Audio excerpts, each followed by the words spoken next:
So, what are genes? How does the very foundation of life work?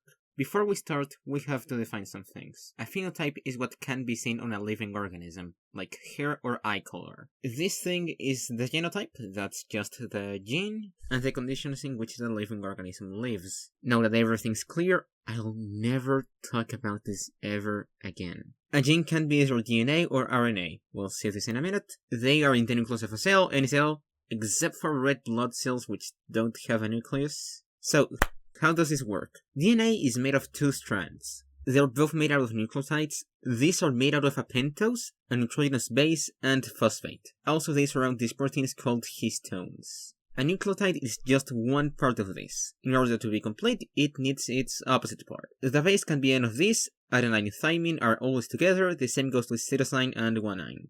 I think that's how you pronounce that, I'm not sure. They're either purines or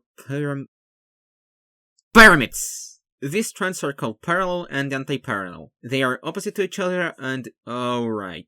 RNA is like DNA, but it's a single strand, and instead of thymine, it has uracil. The nucleotides stick together through their base and through phosphate.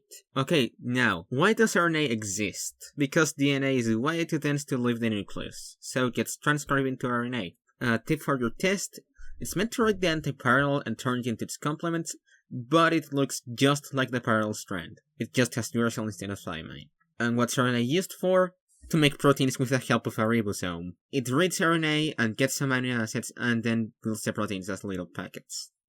DNA is condensing all the time to form chromatin, and when a cell divides, it condenses even more, turning into a chromosome. That then gets split into two when a cell divides, and the two halves end up on a different cell each. In general, that's what's meant to happen at least.